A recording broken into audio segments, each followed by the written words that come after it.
السلام علیکم احباب، آپ کے علم میں ہوگا کہ قیامت سے پہلے ظاہر ہونے والی علامات میں سب سے بڑی علامت حضرت امام مہدی علیہ السلام کا ظہور ہے۔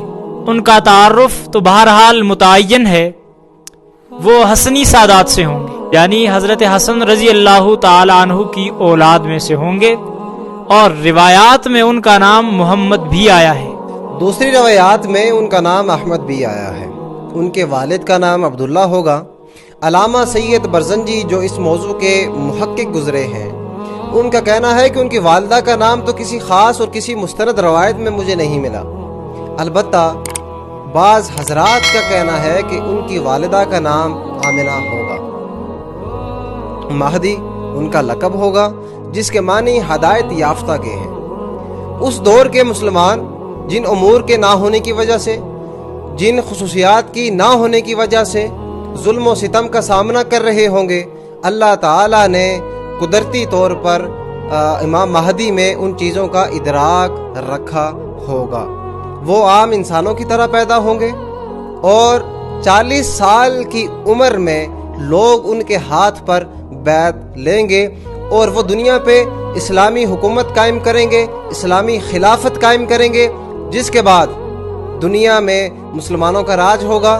دنیا میں مسلمان ایک ابھرتی ہوئی قوم کے طور پر، جیسا کہ وہ اسلام کی شروع میں تھے، اسی طرح سے وہ ابھرتی ہوئی قوم، ابھرتی ہوئی امت کے طور پر سامنے آئیں گے۔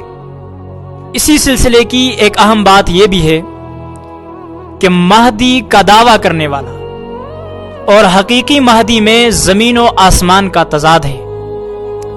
حضرت ابو سعید خدری رضی اللہ تعالیٰ عنہ ارشاد فرماتے ہیں کہ رسول خدا صلی اللہ تعالیٰ علیہ وسلم نے ارشاد فرمایا کہ مہدی میری اولاد میں سے ہوں گے، روشن و کشادہ چہرہ اور اونچی ناک والے، وہ روئے زمین کو عدل و انصاف سے بھر دیں گے، جس طرح کہ وہ ظلم و ستم سے بھری پڑی ہوگی۔ وہ تقریباً 7 برس برسر اقتدار رہیں گے۔ اس حوالے سے حضرت علی کی ایک روایت ہمیں ملتی ہے۔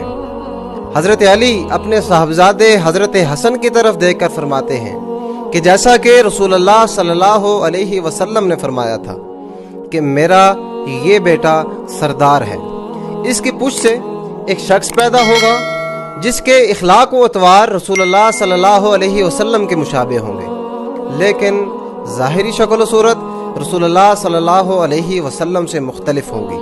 پھر حضرت علی نے اس دور میں عدل و انصاف کے حوالے سے گفتگو فرمائی۔